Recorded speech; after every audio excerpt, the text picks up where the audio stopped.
Alright, kale mukwano gwange tulaba nkwaniriza ku mukulu gwaffe guno gwa SML News Yugi. Abamu baguyita gwa Simon Muyanga Lutaaya naye nga gwa SML News Yugi.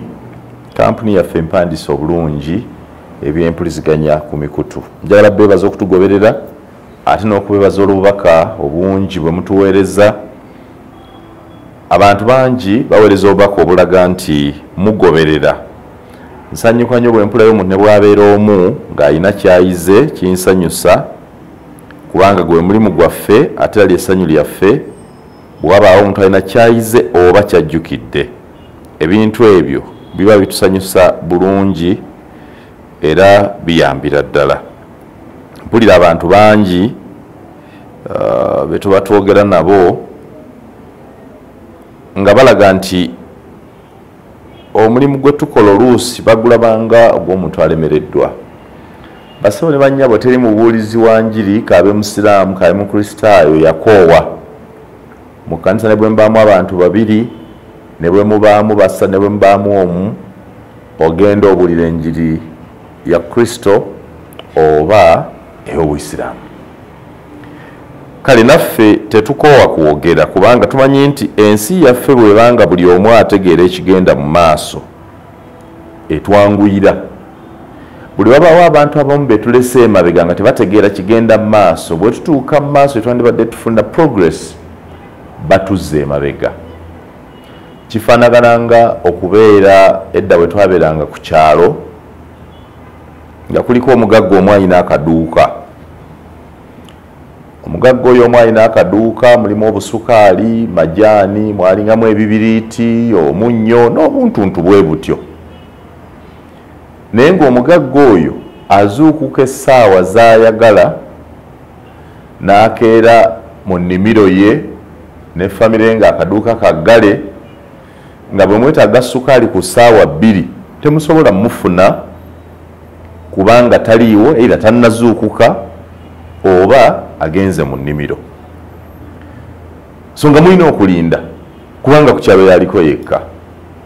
Ensi bw'egenze ekyuka kati ku kyalo kubaako amaduuka. Vane mu buduuka bwe twalinga nabwo mulimu obubiriiti, mwalimu ngamu omujaaja, mulimu kalifuuwa, buntuntu bwe butyo bujjudde enfuufu.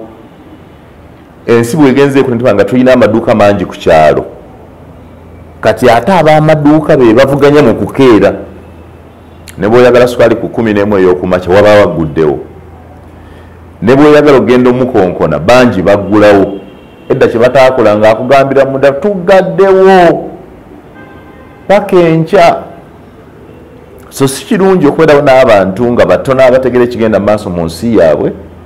Kibanga bw'obeera n'abantu nga batono abagagga era ndowooza obusungu bw'owulira mu bantu baffe mu ggwanga ennaku zino bwebwo oba abantu okubeera nga balowooza nti waliwo abantu abatono ennyo abeegaggawalizza ku ssente z'Abannayuganda ne baba nga abagagga batono ate abaavu bangi. So bye tubadde tuwulira all over. Ndi mugoberezi wa Imam Kasozi. Imam Kasozi omusomesa Makerere mugoberedde okumala ebbanga nga nnyumirwa ebigambo bye kubanga nakikakasa nti mu bigambo bye temuli bukuusa. Imam Kasozi ali straight for tava ku mulamwa. Imam Kasozi ye musajja omugezi ennyo nga alina kyayogedde olwaliro naye ng'abantu bayinza obutakitegeera nga bali kitegeera wayise ekiseera. Era bw'ogoberera ebigambo bino bigobera okumala emyaka agenda okulanga kino ga Imam Kasozi yakyogerako. Fe abamuwuliriza ne tutegeka obutambi bwe ne byaba ayogedde bino nti oyita mwaka nga kino Imam Kasozi yakyogerako. Kale jjo luno Imam Kasozi yagamba nga ayogera ku Paalamenti ya Uganda nti kyandibadde kirungi tukendeeza omuwendo gw'ababaka ba Paalamenti. Waakiri buli district ebeerenga ne ba MP 2, MP omukyala n'omwami. Aga nti MP 2 bamala bulungi okutambuza emirimu mu constituency. After all, mu district emu mwennyini mulimu chief administrative officer, mulimu chairman wa LC5, mulimu RDC, mulimu ba community development officers, mulimu abakozi ba government abateekwa okukola ku mirimu giri egikulaakulanya abantu, enguudo okuziripotinga, emyala, bridges ezikutuse, abatalina mazzi, abatalina zikaabuyonjo. Omulimu gwa member wa parliament ne gubeera waggulu wano just kuteesa n'okugabanya nti kale district zifune ssente bwezi nga ssente bwe zinaatuuka abanaabikola gye bali. Ekisse sisitimu yaffe kuba n'emirimu egyandikoleddwa ow'eggombolola kati omubaka yagikola.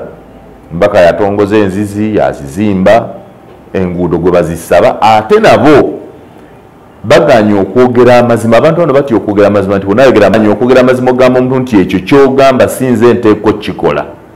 So kati buli muntu akola ekintu, tulina otalo tuliko bali mu oluguudo lumu mu kyalo, kyamani w'ekyo naga nti mulaba nkoze nalobinga.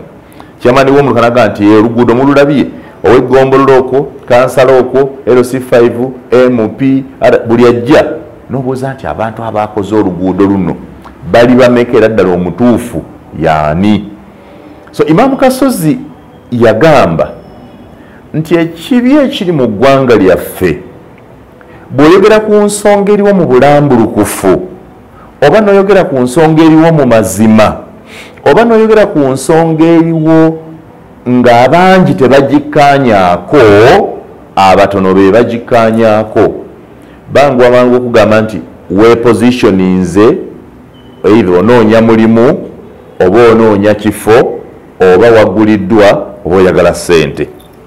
Yali ku NBS television programu y'okumakya gye bayita Morning Breeze ng'ayogera ku bunene n'obugazi ne size ya parliament ya Uganda. Tuba tutya n'abaka 500 mu population y'abantu 44 nga bannaffe abalina population y'abantu 300 ng'e Canada balina omuwendo gwa parliament gwe gumu or even less. Ebintu bino kyenjagadde okujja nti bannayuganda ebintu ebyamazima bw'obibuulira abantu oba bw'oyogera ku kintu ng'abangi tebakikkaanyaako, balowooza weepositioninga, balowooza wagguliddwa, balowooza onoonya ssente. Bassebo, tulina abantu ab'ensa, abantu bonna bempuliriza ab'amagezi, nange bempuliriza nga Imam Kasozi, abantu nga Honorable Asmani basaalirwa, abantu nga Professor Oweiga afuna aduula, n'abantu abalala bangi bente okwagala okuwuliriza, ne Professor Ndebesa Mwebesa naye muwuliriza.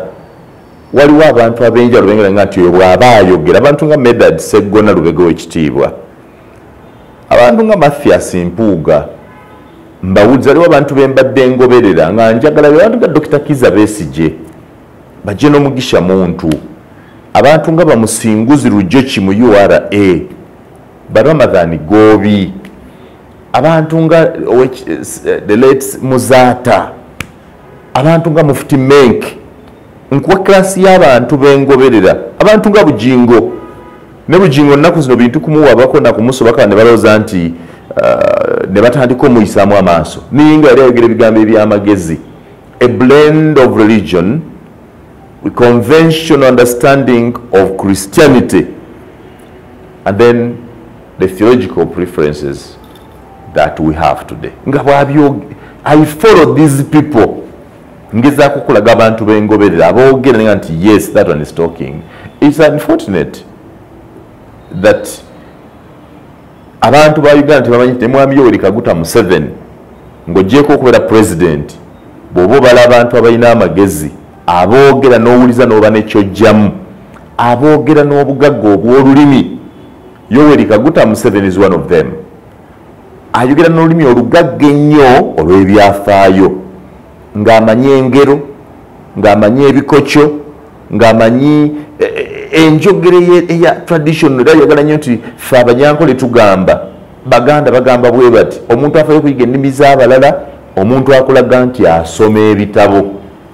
So waliwo abantu abanyumira okuwuliriza. Omu waliwo Saddam Gaira, oh wonderful, is one of those I listen to. Abantu nga ba Moses Kizige kati ali Russia, abantu nga Baswali Muhammad Kezala kati ambassador and several other people abo bensobola okujjukira mu bengobera nti njagala okumanya nti kyagamba ne gundi ne waliwo n'omuvubuka owoku Twitter kakwenza Lukira Bashaija Professor Frank Nabwiso n'abalala mbagoberera kakwenza ayomba oluusi n'akozesa olulimi oluwemula nakibati within that abamu ne substance that you can learn a lot of things. Kiki mbadde ngamba nti abantu baffe bateekwa okumanya nti waliwo olwoleka abangi ne boogera ne bayisaamu amaloboozi gaabwe n'ekkerere naye nga kye baliko si kituufu era nga toteekwa kugoberera ekyo kye baliko lwakuba bangi.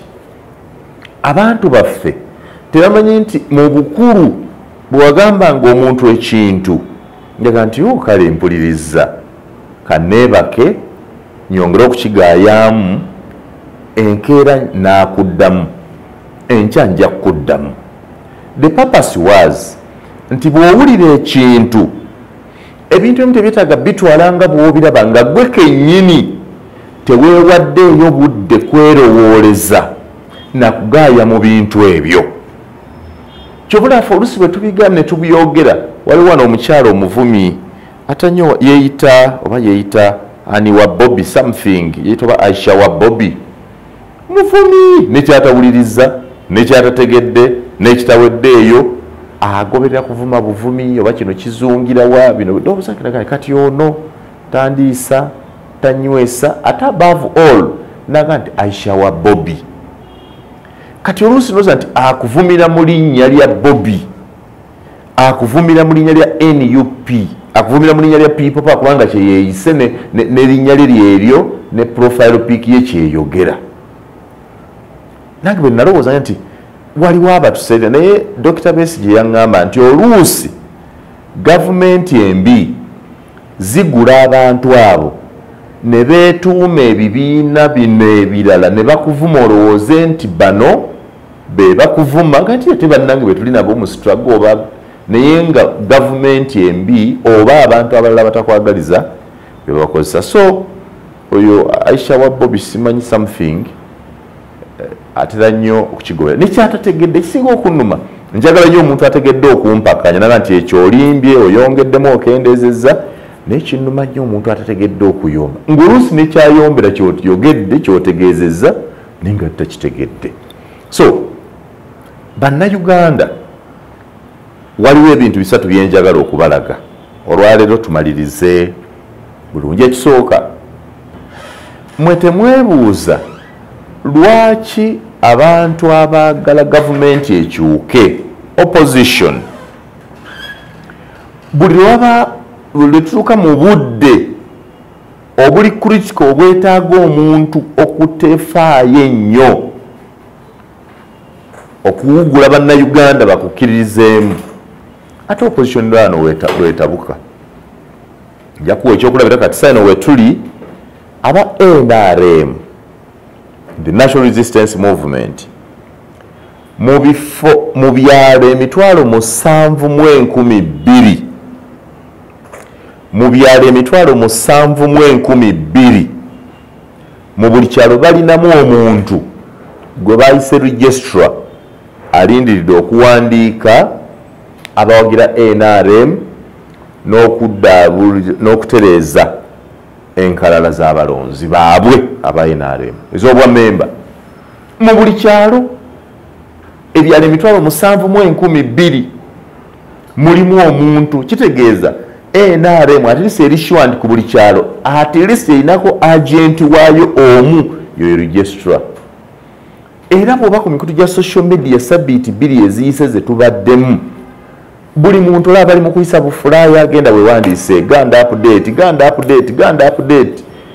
NRM ku mulundi guno efuuse mowa popular than bwe kibadde emabega ng'olaba abantu bangi buli omu abagala okwesimbawo bali mu kuyisa bafulaya ba empayisa bufulaya berosifai bayisa bufulaya baani kujjukiza abantu bali mu self mobilization bennyini ogamba abantu bagende bewandiise.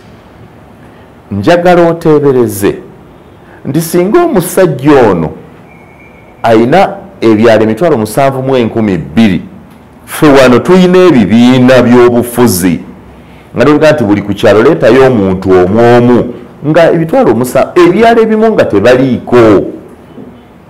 This is a reality. If you are competing with tulina ebya tuyinza kugamba bina nti FDC ku buli kyalo nfunirayo omuntu omwomu oweza nti 7,200 NUP banfunire, JEMA bampe, CP bampe, PPP bampe, DP baluwa, UPC nga n'abantu 7,200. That is one representative per village tebajja kuwera. Nga bwe kuba kuliko wa UPC maybe tekuli wa DP, bwe kubako wa FDC maybe tekuli wa NUP. Ekyandibadde kyetaagisa nti bano bonna ba opposition tuyinza okuga nti bwewaawo NUP omu ku kyalo asobola okurepresentinga n'okuddukanya emirimu gy'abali abalala bonna nti ddala wa NUP ali ku kyalo bwe bamuolegesa y'aba FDC okujja okwansa nti tuyambeko bawandiisa ababo baabo naffe bano baffe asobola okukikola n'ekyokwegatta awamu kyatulema. Kati omusajja ali mu kuwandiisa kutereeza nkala z'abalonzi be, opposition ya wano eri mu kuyomba, FDC ne mu kulonda bitundu ebimu kwalema nga batula butuuzi ne basalawo, abamu baalemera ddala tebalinayo bukiiko. NUP okuyomba okulyo nakwo okulaba abantu beetemetemyemu beeyawuddemu. Dr. Besigye we tugendedde mu wiiki eno nga nti bali mu kuteekateeka kutongoza kibiina kipya. Kyesimanyi oba anaakisobola kubanga bw'anaatongoza ekibiina ekipya anaaba yeekubye endobo kuba yatugamba nti ebibiina by'obufuzi tebiina kye bisobola, maybe anaateekawo kisinde.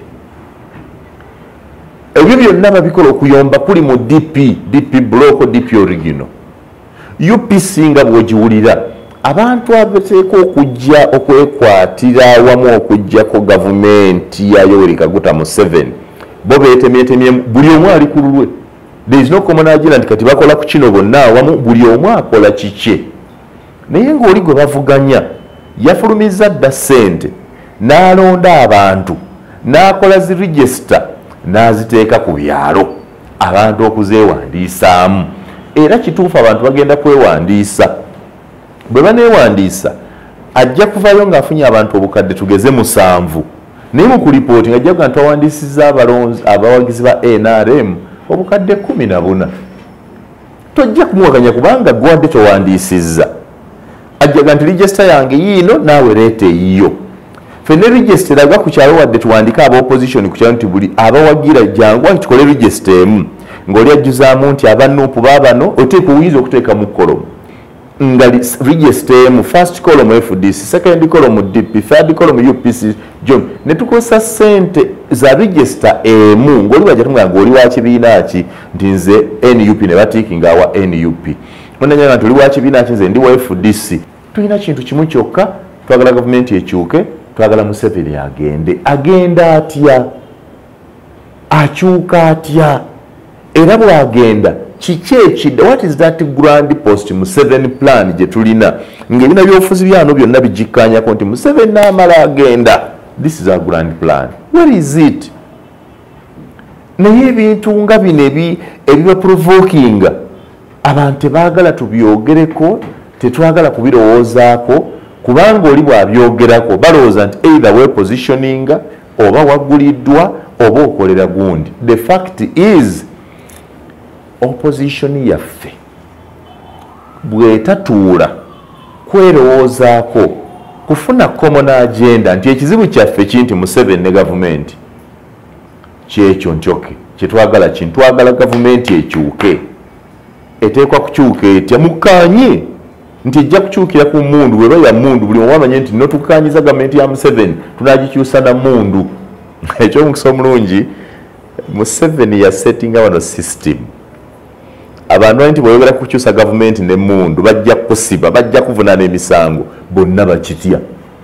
Era ogenda okuwulira Dr. Besigye yadde ayogera ewakisi n'agamba luno tuli ku lutalo, luteekwa kuba lutalo, ffenna buli omu mugambe tuli ku lutalo abeererwedde, wabula twakkaanya obutalwana lutalo lwa mundu. Kuba tumanyi nti olutalo lw'emmundu bwe ziwangula abazze n'emmundu be bafuga.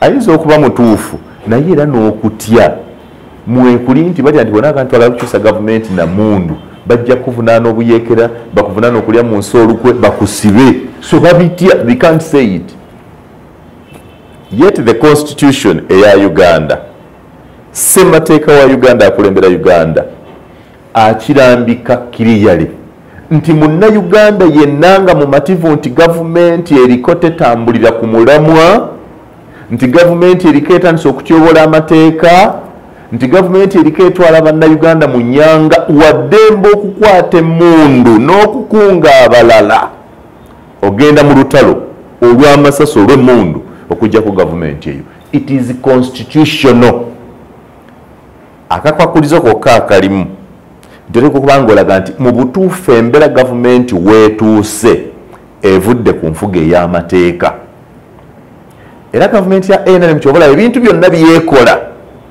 n'ebyo ebitunyigiriza waakiri babikweka mu tteeka nadde mpulira abayomba ku ssente za mwami Mpuuga era nga baga nti kiri mu mateeka bakikweka mu tteeka omusimbi omungi abaka gwe basaasaanya simanyi palamenti simanyi ani era gwonna bawuzika baga nti mu tteeka waliwo nabuuzaako omubaka Honorable Nambooze naye nti gavumenti gy'otawagira ng'eteekamu nnyo okukulabirira abantu bamambira bagambye ezo sente za Museveni zibeera sente za NRM ezo zibeera sente za gavumenti ezo za gavumenti so bwe batuuka mu kulya ziba za gavumenti bwe batuuka mu birala bayoma nti za NRM Mpuuga ebitano bye bamuwadde byabadde bya Museveni Mpuuga ebitano bye bamuwadde byabadde bya NRM Mpuuga ebitano bye bamuwadde byabadde bya Speaker era ezo zabadde sente za gavumenti ez'omuwi w'omusolo nga ziri endala why do we shift goalposts at different times bannayuganda tebaagala reality bannayuganda baganye okukkiriza amazima bannayuganda baganye okuwa ekitiibwa abantu abababuulira amazima bebavuma bebavoola nsoma emikutu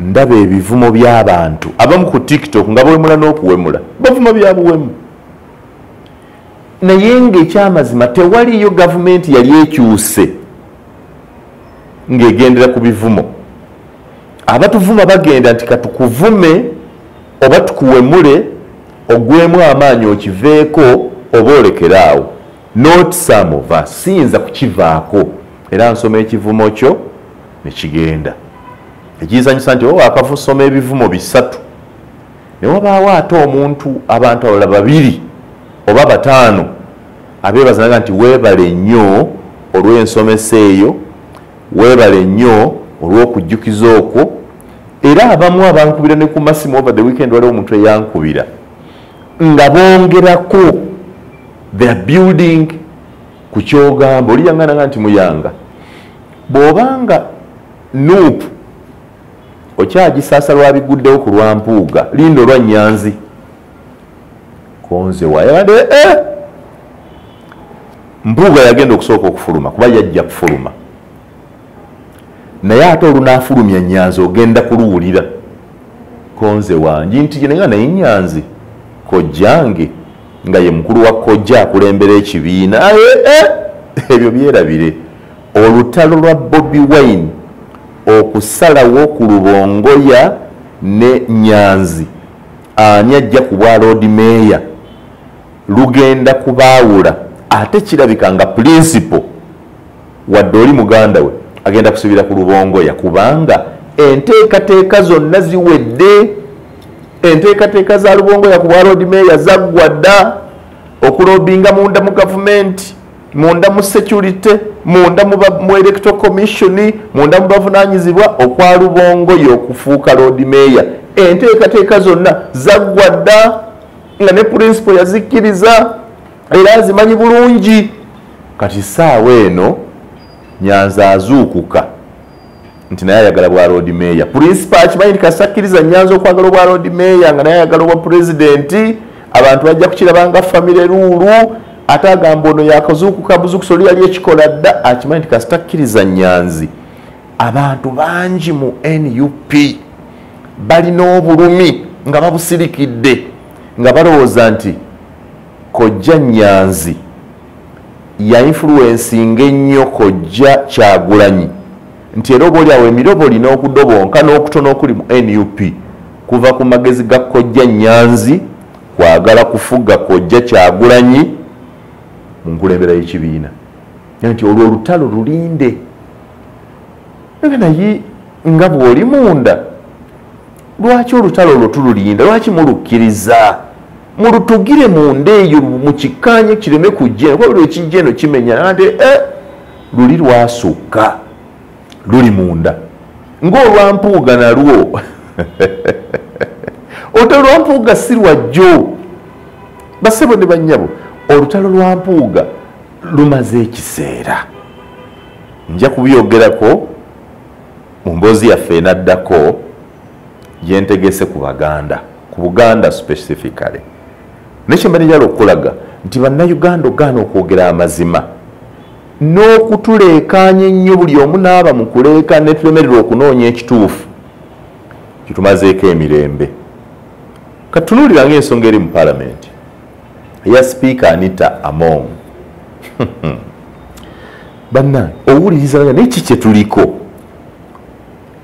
omusajja eyatandika kampeyini eno n'omukyala Agatha Atuhaire ne Dr. Spire Sentongo nga baagala okulaga obulyake obuli mu palamenti okulaga enfuga embi eri mu palamenti okulaga omudiibuudo gw'ensimbi mu palamenti balina ekigendererwa kirungi first nga baagala okulaga nti saizi y'ababaka ba palamenti omuwendo munene ababaka ba palamenti 529 baaki nga baagala okulaga ne ssente ezigenda ku palamenti ogiyimirizawo nyingi nnyo nti singa ebadde si nnene bwetyo waliwo bannayuganda ssente ze bandifisiza ne zikola ebirala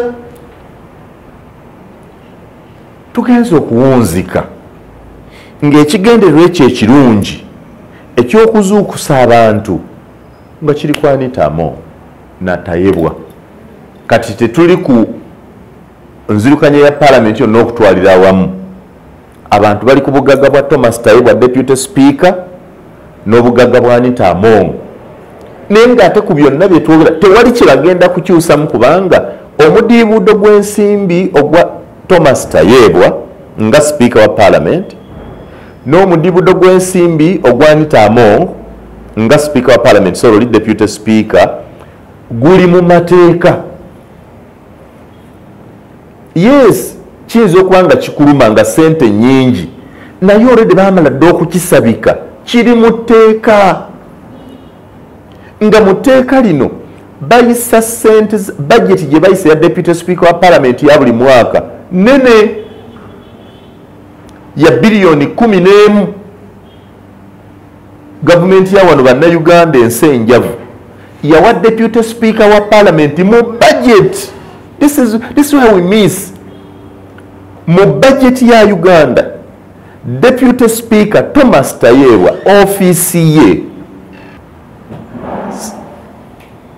office ya leader of opposition newa billion ndoza either zirinya point something oba billion musanvu it's around between 4 and 7 billion so sente ezo zayisibwa nga bayisa embalirira ya palamenti bwe baali bayisa national budget yonna omusimbi ogwo gwayisibwa nga tewali mubaka wa palamenti ali kudda luvuganya gavumenti aga nti biliyoni 13 ewa Speaker biliyoni 11 wa Deputy Speaker nga nyingi kubanga baba kukikwatirawo ne bagamba nedda tekisoboka budget ya Speaker kazibere biliyoni 5 budget ya Deputy zibere biliyoni 3 budget ya leader of opposition zibere biliyoni 2 singa kyetuliko naye mu budde obwo okuwakanya ekyo ne bayogera ku bya budget biri ku ma TV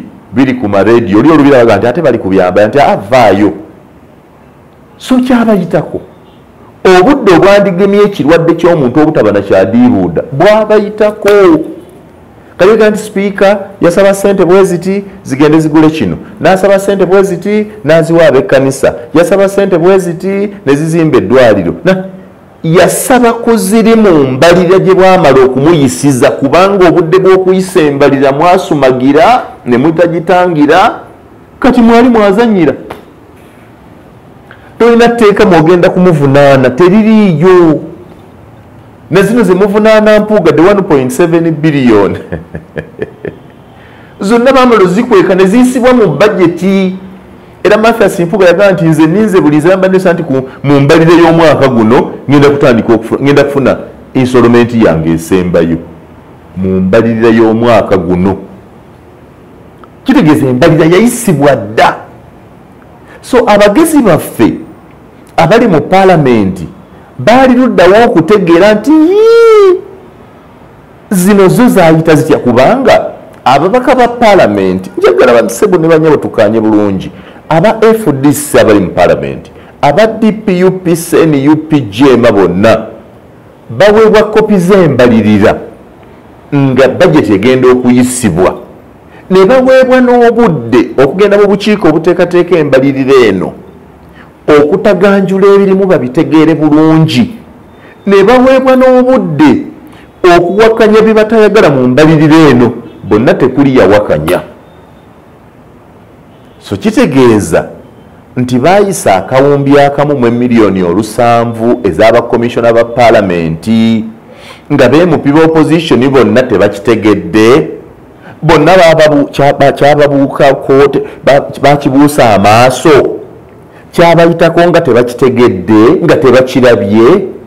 Bwe babanga kyabayitako nga tebakitegedde, ate tubeesiga tutya nti be batukiikira okukola oversight, omulimu oversight.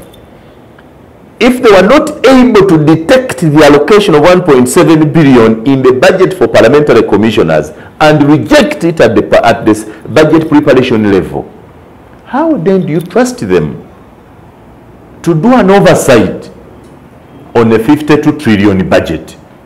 Let's be sober. Budget y'eggwanga ya trillion 5 mwezi naye bagikookeramu akawumbi mu miliyoni 7 eziweebwa parliamentary commissioner nga beemupi bonna ab'NRM n'ab'opposition tebazirabye kuziwakanya. Tewali ne bemuwaana bonna, kaabe Ssemujju-Ŋŋanda, kaabe Nandala Mafaabi, kaabe Nambeshe, kaabe Asumaani Basalwa, tewali yalaba nsimbi ezo kuziwakanyiza nti eno zino ze muyisizanga za service award ezigenda mu parliamentary commission ate ze ziruwa nobody so. Naye abo abatasobola kulaba ekyo tubeesiga nti bajja kutukulembera mu lutalo lujjako dictator Yoweri Kaguta Museveni mbu, era bajja kutukulembera mu lutalo lw'okulaba nti budget oba embere ya trillion 5.2 eva mu mikono gya NRM edde mu gavumenti yaffe aba gavumenti empya eya revolution oba struggle. Really? Tulina ababaka ba paalamenti bangi nnyo, paalamenti yongera kugaziwa, naye ekyo tebaakiraba. Ababaka ba paalamenti aba opposition tebasobola kulaba nti ebiliyoni 13 eziweereddwa ofiisi ya sipiika wa paalamenti nyingi nnyo. Bandibadde bali nti eyo budget tugiyisa. Budget sente zikome bweziti. Kankubaliremu wano essimu yange ino ne calculator. Olabe sente ze bawa speaker wa parliament. Biliyoni 13 kansulenti calculator y'essimu eno ezikola good. Zizino 13 billion ze bawa speaker. Kanzigabanyemu divide by nga bwolaba. Ennaku eziri mu mwaka, omwaka gulimu ennaku 365. Zizino divide by 365. Calculator y'essimu engamba nti sente ze mwawa speaker wa parliament nga muyisembalirira ofiisi ye mwamuwa miliyoni 35 mu emitwalo 61 mu kakaaga mu 439. Kanziremu. Parliament ya Uganda erimu aba opposition erimu n'abe-NRM aba Nuupu FDC n'abalala bwe baali bayisa embalirira ofiisi ya sipiika wa paalamenti bagiwa miliyoni 35 mu emitwalo 61 mu 439 zino ziri 38 naye ziroundings off nezifula 39 buli lunaku. Uganda sipiika wa paalamenti asaasaanya miliyoni 35 buli lunaku. Can I say this again? If you get the budget allocated to the office of the speaker of 13 point something billion that was well passed in the budget, the speaker's office is expected to spend 35.6 million shillings per day. Ensi enjavu eya Uganda yawa sipiika wa paalamenti miliyoni 35 buli lunaku. Kati bannange bw'obanga ofiisi wagiwa miliyoni 35 buli lunaku ne muziyisa mu budget mu mbalirira, ate weewuunya otya nga sipiika wa paalamenti ayambadde ekiteeteeyi ky'emiliyoni 9? Kuba ntibadde bayomba olugero lwa sipiika owa paalamenti kino ekiteeteeyi ekimu kyekigula $3,000. $3,000 is around 12 million. Wemuwa 35 miliyoni 35 buli lunaku, okwatako emiliyoni 12 aguleyo ekiteeteeyi buli lunaku, era asigazawo miliyoni 23. Naye sente zonna zasaasaanya sipiika wa paalamenti okuwa ababaka ba paalamenti n'abagabira, okukola fundraising gye mumuyita, okuteekawo essomero e Bukeddeya, okuzimba amalwaliro e Bukeddeya, okugulira abalimi tractor e Bukeddeya, okukolera abantu ebintu bye baagala, okugabira bannayuganda abasabye obuyambi, okutona, zaayisibwa mu mbalirira. Ziri official mu budgeti. Naye nga budget bwe yali eyisibwa mu parliament n'aba opposition aboogera kati ku mikutu bempulira boogera kati baaliwo, babawa budget bagende bagisomemu babeeko ne bibalongoosaamu bye bawakanya oba bye bakkiriza, byonna baabikkiriza. Ku budde obwo teri yagamba kibiina kye ekya Nuupu nti bannange tufeeno omukazi bamuwa miliyoni 13, mukyala Anita Among biliyoni 13, deputy speaker Tayebwa bali mu kumuwa biliyoni 11, fenga balidde aba opposition bali tuwa biliyoni 7. Tewali yayogera. Kati sente embalirira yayita dda, sente zatandika okusaasaanyizibwa, ezisinga zinatana kuggwayo, sipiika zakwatako, zaayisibwa mu mateeka. Obudde bw'okukaaya n'okuziziyiza si bwe buno, ne bwe tunaateeka ku mikutu kati nga bwe ndaba abantu bali mu kuvuma Among the person. Anita is not the problem. Ladies and gentlemen, Anita Among is not the problem, because Anita Among has always lived large. Afa abamanya Anita Among nga tannafuuka speaker akyali mu FDC, mukyala wa kusaasaanya ssente, era sente ze ng'azinoonya.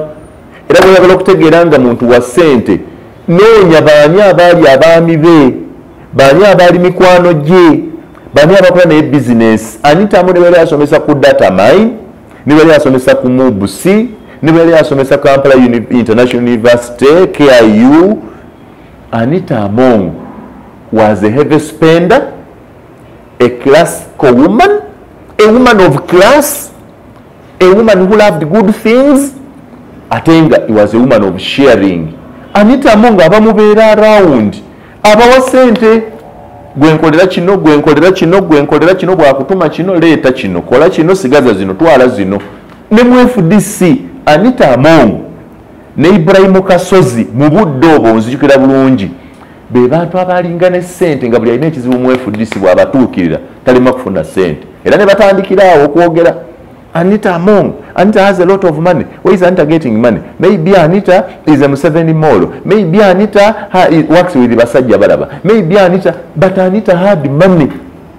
Ladies and gentlemen, the character of Anita Among that you can not change is this. 1, she loves class. 2, she is a heavy spender. 3, she's a kind person. 4, she shares what she has with others. 5, she's mindful of the plight of the vulnerable people in the communities. Anita Among afa ku bantu b'ekitundu. Anita ye muntu nti bw'ogenda mu ofiisi ye nga ky'oyagala kiri mu buyinza bwe, oba ssente oba mulimu oba you will get it. She fears even to disappoint people by saying siikuwe. Kati ebyo yabikola ng'ali ku ssente ze eziva mu bizinesi ze n'abantu be, naye era n'asigala ng'afuba okubikola. Kati ate bw'amala okutuuka mu zino eziriwo ennyingi, ng'olwedde mumaze no zimuyisiza mu mbalirira, mumusuubira kukola ki? Kikyeŋŋamba, obudde bw'okukiziyiza bwali bwakulaba yitha nga Anita Among tafuuka speaker. Katugende ku deputy mu ddakiika zino. Deputy bamuwa biliyoni, ndi mu kuzirawundinga off, bamuwa biliyoni 11 ziizino 11 billion. Ku calculate no kali nti divide tuzigabanyamu this 11 billion by ennaku eziri mu mwaka 365. Mwami Thomas Tayebwa bamuwa biliyoni 11 omwaka guno mu ofiisi ye. Ngamba ofiisi nga ku ssente ezo 30 billion 11 billion asaasaanya miliyoni 3 mu emitwalo 13 mu 6 mu 9 mu 87. If you divide the deputy speaker's budget by the number of days in a year, it means that the deputy speaker of parliament, now Thomas Tayebwa, but even if it was not Tayebwa in that office, is entitled to 30,136,987 shillings per day buli lunaku. Kati bassebo, nze Muyanga bwe mbaamu emitwalo 10 mu nsawo, ekyemisana nkirya ku jikooni. Jikooni ye hoteero eri okumpi ne media center, era ekyemisana ndya kya mitwalo 307 nga ndidde emmere kuliko ne giraasi ya juice, nywa nnyo ekitaffeeri wano ku jikooni. Nze Muyanga lwaki ninamu emitwalo 10 buli lunaku? Kati osuubira deputy speaker Thomas Tayebwa ayina allocation ya 30 million per day mu ofiisi ye, okuzibwalira okugula suuti ye miliyoni 10 nga ne bwajjako 10 lunaku lumu lwokka bwajjako 10 wasigala 20. Kale katubale nti sente zino zonna tezigenda ku speaker oba deputy speaker ng'omuntu. Waliwo abantu abalala bali mu ofiisi ye, naye sente zirako babala nti kwe kuli abali mu ofiisi ye ng'abayambi be, kwe kuli allowances ze, si kwe kuli amafuta. Nti oba kuliko amafuta ge, kuliko engoye ze, kuliko nene bw'abanga buli lunaku bano bonna abalala ebirala byonna byateeka okukola bitwalako miliyoni 10, miliyoni 20 olunaku, 20 million. Kitegeeza nti deputy speaker asobola okusigaza miliyoni 10 nga zize buli lunaku, speaker asobola okusigaza miliyoni 15 nga zize buli lunaku. Omuntu afuna 15 million per day ng'amaze okusaasaanya ku birala biri, nga mumuwa emmotoka, mumuwa amafuta, mumuwa omusaala. Kyate ku zino ze twogerako 30 si kwe kuli omusaala. Omusaala guli calculated elsewhere.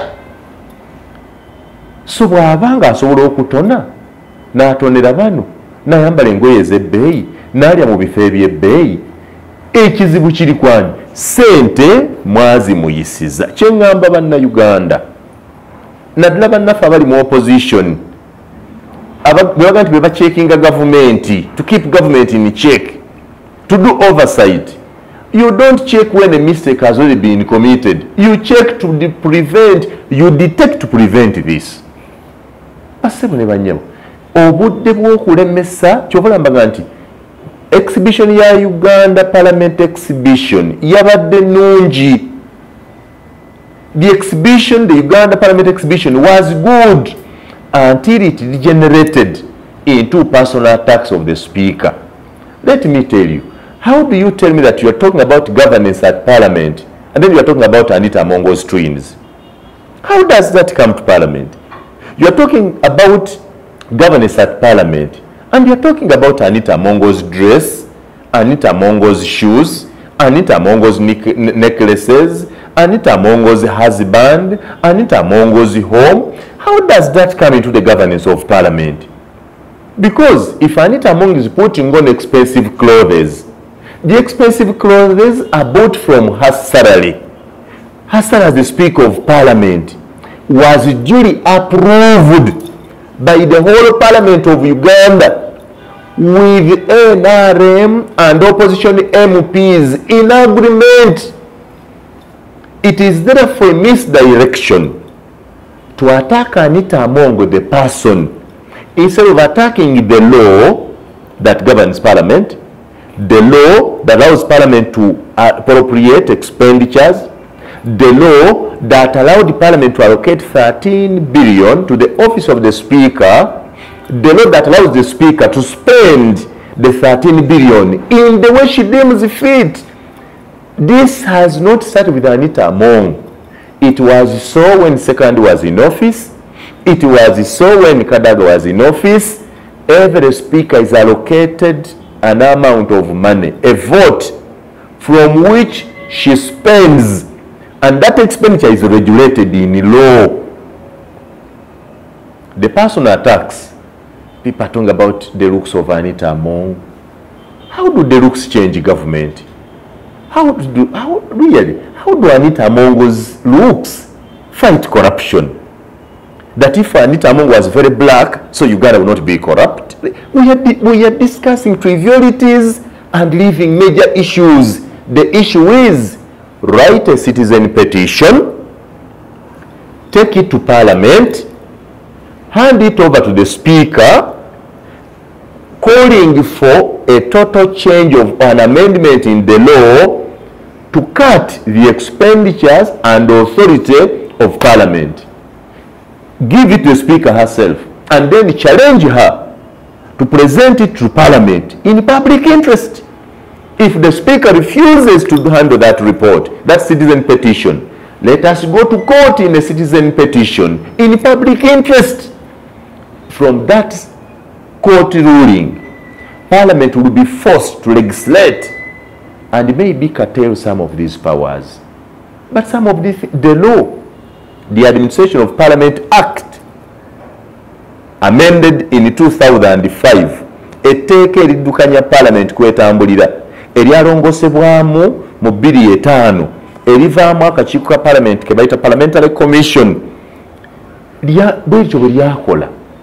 Office ya Speaker eba n'ensimbi, eya Deputy eba n'ensimbi, n'office ya Leader of Opposition erina ensimbi.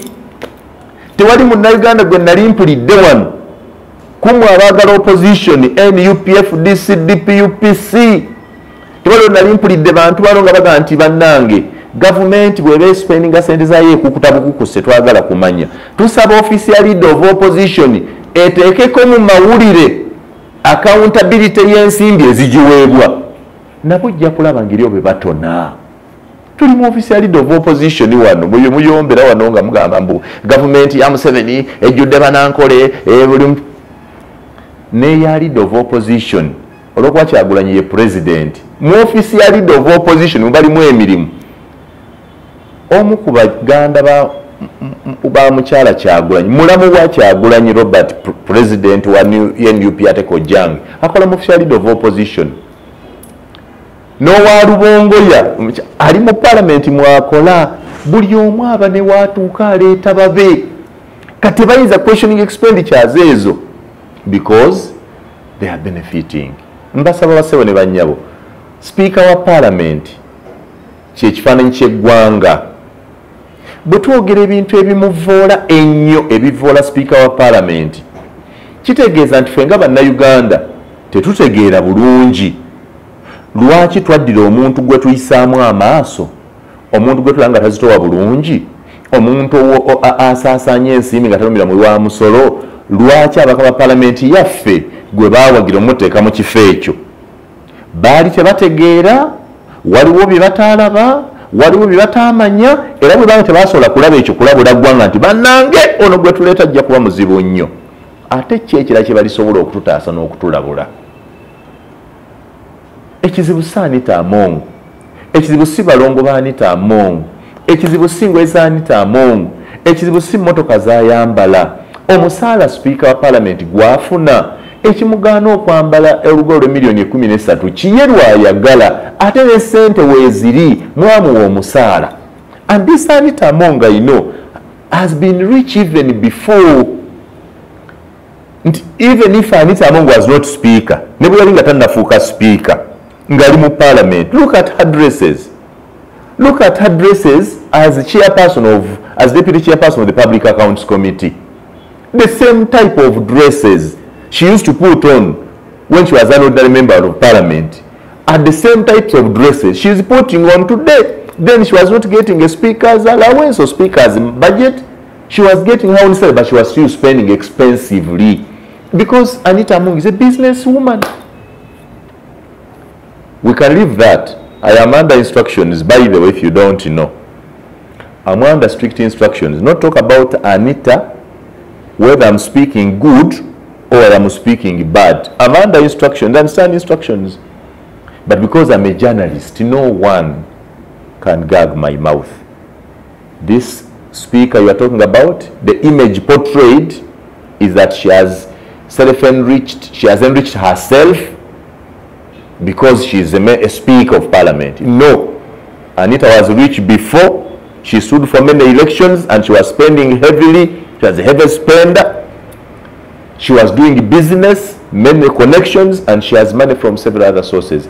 Even if you stripped all speakership privileges today from Anita Among as a Speaker of Parliament, Anita will maintain the same type of life and social status she is living today. She can live without that.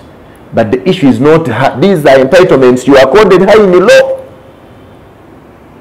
So the Uganda Parliament exhibition should have a call to action as maybe a citizen petition to Parliament, to the President, to the courts of law, to trim and curtail the powers of Parliament on appropriation and maybe powers to spend on expenditure and on administration. Then you have cured the problem.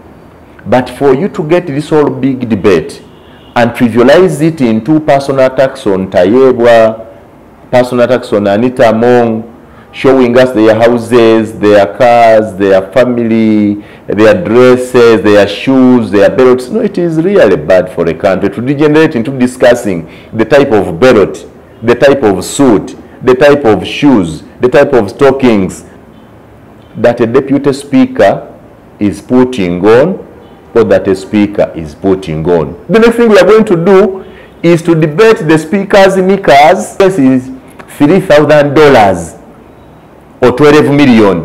How about her knickers? Can we see? Uganda is about to ask that if Thomas Tayebwa puts on a suit of 9 million, let us also look at his panties. How do they look like? And you think that keeps the image of our country? No, never.